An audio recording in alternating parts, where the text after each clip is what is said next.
Thank you for joining us today on Earthfile. Welcome to the program. I'm Ayola Kasim. It is believed that the new United States administration's policies could herald a pivotal moment in the global fight to tackle climate breakdown. The U.S. has an ambition for a zero-carbon energy sector. The question is, how can the country deliver that in practice? And also, what is the cost-optimal energy mix for the U.S. to achieve a renewables-led energy system? And can it be delivered within the aggressive timeframes set up by the new president?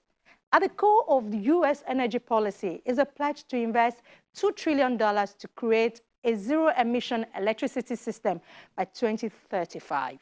The stated aim is to drive economic recovery and job creation while protecting communities that lie in the crosshairs of climate change. We'll look at how this is working out today on the program. Just stay with us. All right. Well, I'd like to welcome all of you to the Colorado Fuel Cell Center Laboratory here on the Colorado School of Mines campus. This has been a really fun place to grow for the past 15 years. 15 years ago, we were an empty building. Now, we are a heck of a lot more. So please, right this way. The Colorado Fuel Cell Center, a project supported by the United States Department of Energy, seeks to advance fuel cell research, development, and commercialization. Some of them involve pretty small devices for the fuel cells of tomorrow, but some of them aren't that small. Some of them are taking existing high technology readiness level products like this one and using them in ways no one's ever used them before.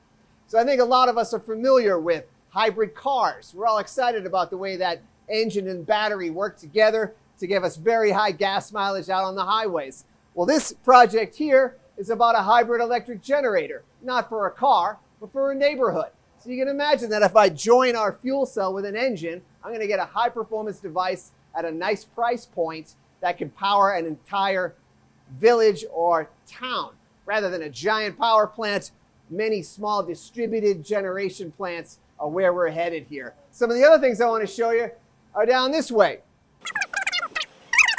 All right, so one of the things we do is we make a lot of fuel cells here. We make them and break them. That's one of the funnest things about this laboratory. You get the big projects involving distributed energy and neighborhood electricity generation to the smallest devices to figure out why our batteries, our flow batteries and fuel cells are dying too fast. That's kind of a fun range of stuff to work on under one roof. You're not going to find that in too many labs in the world, let alone in the country here in the US. So here's one of these test stands, but here, these are the furnaces where we make all these things. This is where we cook up our little ceramic devices and make the proton conducting ceramic fuel cells that I was telling you about. Coming this way, we have more test stands with active researchers doing their thing, working hard to make the devices of tomorrow, bring electricity to life, fuel cells and electrolyzers and flow batteries to life. That's about making ammonia to store solar and wind power. Right this way. So this right here, a bank of test stands is used to help us understand why our devices don't last as long as we wish. You ever notice how your computer battery doesn't last as long as when you first bought it, or your cell phone battery just doesn't have the kick that it used to have? Well, our fuel cells and electrolyzers and flow batteries have the same problem. In this case, we're going all the way down to the very single component, the single interface at which that degradation, that performance degradation happens. Understand why these things don't last for 40,000 hours. What do we need to do to get them to last that long and make them more cost-effective and practical for society? Many different types of fuel cells are available for a wide range of applications. Hydrogen has gained traction over the years as a future green fuel of choice, increasingly touted as a way to decarbonize emissions-intensive heavy industry and transportation. Hydrogen fuel cells produce electricity by combining hydrogen and oxygen atoms.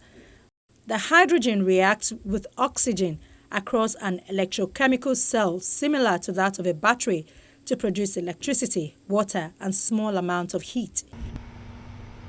Nearly all of the hydrogen consumed in the United States is used by industry for refining petroleum, treating metals, producing fertilizer, and processing foods. United States petroleum refineries use hydrogen to lower the sulfur content of fuels. small stations.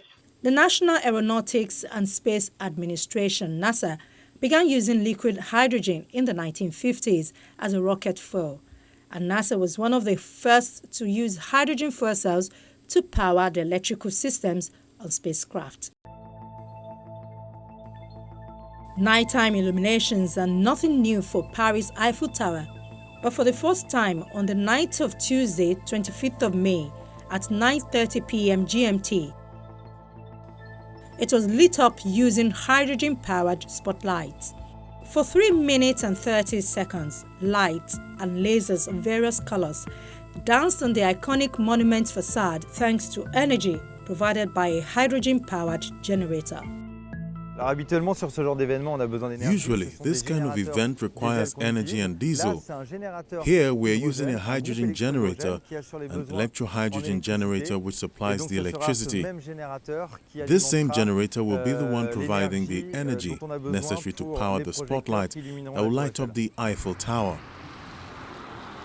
Energy Observer Development, the company that built the generator and which works on technologies using the gas to generate electricity, claims its generator is certified renewable and emits no greenhouse gases. The government has announced a very, very important hydrogen plan. 7 billion euros in investment are meant to develop all these technologies, develop hydrogen infrastructures for production, distribution, but also all the applications, and to develop transport, as we can see in the village during the few days of this event. Energy storage is a rapidly growing segment of the clean energy sector, and prices are dropping fast. Yet many are still struggling to understand how to value energy storage as an investment. As a growing number of cities, states, and businesses commit to 100% clean energy, storage is already playing a pivotal role in determining how they will meet these targets. Proton conducting ceramics. Neil Sullivan of the Colorado Fuel Cell Center and his team are working on how to solve this storage problem. This device here is used for many purposes. Two are to create clean, dry, pure hydrogen from water vapor for energy storage, to store solar and wind power at a high capacity. Now, of course, a little guy like this isn't going to really store all that much wind power, is it? So the project here that RPE is funding is to scale up this small device into multi-cell stacks, just like we stack up batteries inside a flashlight to increase capacity. So what we've been doing here at the School of Mines at the Colorado Fuel Cell Center is increasing our capacity to 10 times the size of our past devices, and then integrating these devices into the multi-cell stacks that I tell you about. Here's one cell, here's its separator plate, here's the second cell, here's its other separator plate, and so on into a multi-stack, higher capacity device.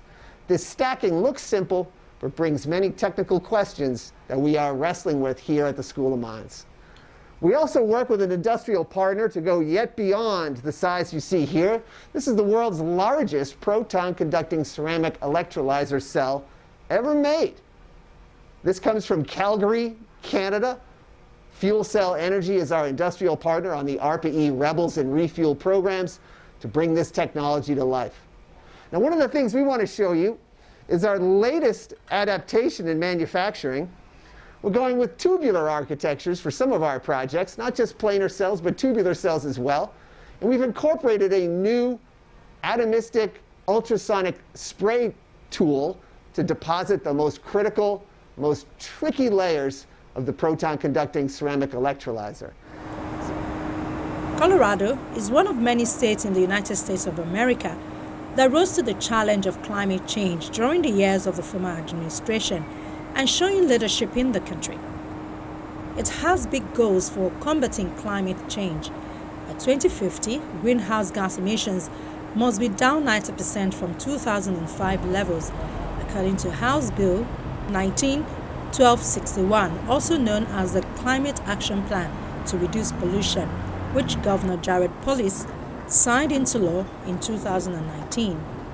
We had rather monumental year in the legislature in 2019, where depending on how you count it, there were 15 to 16 sort of major pieces of legislation that passed that focused on climate and greenhouse gas emissions, renewable energy, reforming the way that we regulate our electric utilities, energy efficiency, electric vehicles, and reform of our approach to regulating the oil and gas industry. And as part of that, it really sort of pushed many sectors of our economy to really accelerate their move towards clean energy and lower emissions, and in ways that I think really provided some interesting examples for states around the nation. I would say, for instance, with electric utilities, we're now in a place where utilities that represent 99% of the greenhouse gas emissions associated with electricity in the state are now committed to reductions of at least 80% in net pollution by 2030, with some of them actually being committed to reductions of greater than 90%. On electric vehicles, Colorado in 2019 adopted the zero emission vehicle standard. We became the first state in a decade to adopt that standard, and the only state that wasn't either on the West Coast or the Northeast. We were kind of the first purple state to do so, and that really opened the floodgates for other states. States have banded together in efforts like the Regional Greenhouse Gas Initiative, in which 10 New England and Mid-Atlantic states operate a program to cap and trade carbon dioxide emissions from power plants. 15 states, including Colorado, signed a memorandum of understanding to boost the market for electric medium and heavy-duty vehicles and phase out diesel-powered trucks by 2050. Colorado is also one of 10 states to have adopted California's zero-emission vehicles route to promote the sale of non-polluting vehicles such as electric cars. Over the last few years, technology has really improved, where you can now use various sorts of remote sensing and other type of sensing technology to be able to come much closer to continuous monitoring of leaks than was ever possible in the past. And if you know where the leaks are coming from, it's relatively simple to fix them and stop those leaks from happening. There are also more and more opportunities to replace equipment with equipment that has a near zero emissions. So for instance, going from what are known as pneumatic controllers to zero emission electric controllers allows you to get rid of one source of methane pollution from the oil and gas industry. So the rulemaking that is moving forward right now at our Air Commission is designed to ensure that we get at least a 60% reduction in pollution from the oil and gas industry by 2030, and may well be able to go deeper than that. With these plans come the storage questions. Recognizing that specific storage technologies best serve certain applications, the United States Department of Energy pursues a diverse portfolio of energy storage research and development to assure a continuous, affordable, and sustainable electricity supply. So what we are seeing right now is this big transition towards much more renewables on our grid. So the key is now, and the challenge for the next years is how to integrate all this together. So how do you link your wind technologies, and you have your solar rooftops, and you have battery storages in your house, and you electrify our homes, and we're electrifying our transportation. How to integrate all this together? So the second, what we're calling is electrons to molecules. What we mean with this is that very soon, again, we will have, very likely, because we will deploy much more renewable energy, so we will have a potential surplus in electricity. And we want to use this very cheap electrons to what we say to create something else out of these electrons. This is very likely probably go through hydrogen, and from hydrogen we can create carbon-carbon molecules for the future. And the third one, what you described, the circular economy for energy materials, is based on this one, that right now a lot of our materials, we take them out of the ground, we create our devices, let's say a cell phone or even some of the materials we need for our solar panels, and then we put them onto a landfill. And this is not sustainable for the long run. So we need to find a way that we're taking the minerals and bring them back into our economy. Today's energy storage devices are limited by the performance of their constituent materials. Overcoming these limitations requires understanding the myriad interactions that transfer ions or electrons in these devices and the physical and chemical processes that degrade them.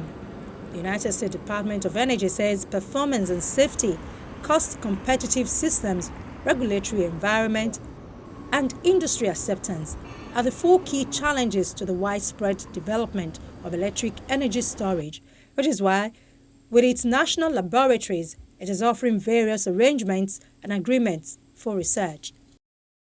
You know, when you know why natural gas is such a good fuel right now, is because it's easy to turn on and off. And when you go to very high penetration of renewables, you also need this type of long-term storage possibilities where you can bring on extra resources which produce electricity on very quickly, and also you want to turn them off very quickly as well. And this is where, for example, combustion turbines still is a very interesting option. What we still don't know is what will they run on. So this can be run, for example, on hydrogen. We're doing a lot of research also on this one. And again, you could create the hydrogen when we have a lot of windy days or very nice sunshines. You could take the electricity and produce hydrogen out of water. You split water, create hydrogen, and then hydrogen could be a storage molecule to then run in, let's say, days where you don't have enough sun or not have enough wind. Or you also could see that we decarbonize our natural gas. We're having a couple of very interesting research projects where you can see that you can create kind of methane in a way which is carbon neutral. So this can be done through biological processes, or this can also be done through catalysis. So this is some of the open questions we have to answer towards the decarbonization of our economy. For grid applications, electricity must be reliably available 24 hours a day. Even second-to-second fluctuations can cause major disruptions that could potentially cost billions of dollars. New approaches to maximize energy storage capacity are essentially to bring intermittent renewables into the grid and effectively manage electricity generation to meet peak demand. We have great wind, kind of down through the east side of the Rockies. We have very significant solar in a lot of places, including Colorado.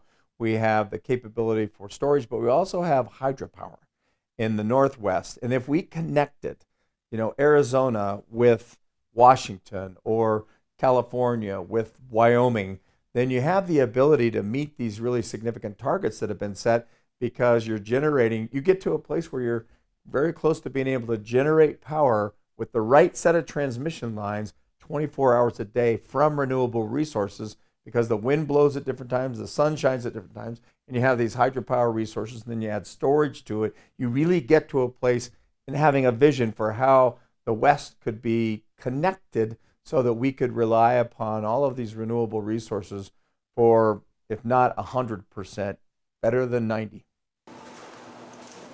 Hydrogen and energy have a long shared history, powering the first internal combustion engines over 200 years ago to becoming an integral part of the modern refining industry. It is light, storable, energy dense, and produces no direct emissions of pollutants or greenhouse gases. But for hydrogen to make a significant contribution to clean energy transitions, experts say it needs to be adopted in sectors where it is almost completely absent, such as transport, buildings, and power generation. And it's interesting for me to see how different markets bring out different solutions. Take the data storage market. The data centers that supply us with all the great websites and the Googles and all that stuff. Just a staggering volume of data in these data centers, just a staggering volume of energy to do all of that work. Where's that energy come from? Well, if you go and talk to the owners of those data centers, it comes from the utility, and there's some issues with such a large power draw. So what the Department of Energy is funding the Fuel Cell Center to do, and other groups in partnership with national laboratories, is to create generators that are made for the data center, custom for the data center, that fit to the data center. Applications like that, which are so well tied to the uniqueness of the technology, can really fill that niche that leads to large manufacturing, drops that cost down for manufacturing, decreases the cost of the product, and enables us to enter different markets beyond the niche. That's what you see happening right now here in the United States because of the unique conditions in the US between the federal government funding, the national laboratory techniques, and the supply of human resources from the universities like ours. Those resources harnessed together can really do a lot to decrease the carbon footprint that we are trying to reduce. According to the International Energy Agency in its Future of Hydrogen report, supplying hydrogen to industrial users is now a major business around the world. Demand for hydrogen, which has grown more than threefold since 1975, continues to rise, almost entirely supplied from fossil fuels, with 6% of global natural gas and 2% of global coal going to hydrogen production. As a consequence, production of hydrogen is responsible for carbon dioxide emissions of around 830 million tons of carbon dioxide per year, equivalent to the carbon dioxide emissions of the United Kingdom and Indonesia combined. While less than 0.1% of global dedicated hydrogen production today comes from water electrolysis, with declining costs for renewable electricity, in particular from solar photovoltaic and wind, there is growing interest in electrolytic hydrogen. We're all really interested in minimizing the amount of carbon dioxide we produce. We all want to decrease the amount of CO2 we're emitting into the environment. And fuel cells can do that better than just about anything. That is well understood, at least in our community of fuel cells. So we take the chemical energy in a fuel and we turn that into electricity. Fuel cells do that better than anything. We measure that betterness, if you will. We measure that betterness in the form of efficiency. What fraction of the chemical energy in that fuel got turned into electricity? And whatever isn't turned into electricity, that's just waste. You know, you're still making the carbon dioxide, you're still wasting stuff, but you're just not making the product you want, namely electricity. Now, fuel cells make more electricity per gallon of fuel than pretty much anything. And that's a great, great advantage. So that means you're making that much less pollution. The second thing that's often very desirable in fuel cells is they can run on hydrogen, pure hydrogen fuel, as can engines and other things. And fuel cells do that without, use of a hydrogen fuel eliminates the carbon dioxide formation. You're just not going to have any carbon in the fuel, so you're not going to have any in the exhaust either. The number of countries with policies that directly support investment in hydrogen technologies is increasing, along with the number of sectors they target. There are around 50 targets, mandates, and policy incentives in place today that direct support hydrogen, but the majority focused on transport. Over the past few years, global spending on hydrogen energy research, development, and demonstration by national governments has risen, although it remains lower than the peak in 2008. The International Energy Agency says with declining costs for solar PV and wind generation, building electrolyzers at locations with excellent renewable resource conditions could become a low-cost supply option for hydrogen, even after taking into account the transmission and distribution costs of transporting hydrogen from often remote renewables locations to the end users.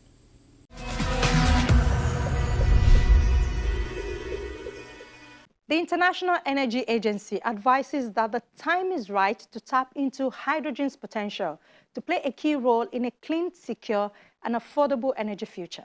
Like many innovations, the production has its challenges.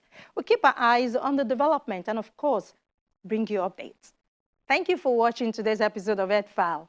From me, Ayola Kasim, and the Earthfile crew here in Lagos. It's bye for now.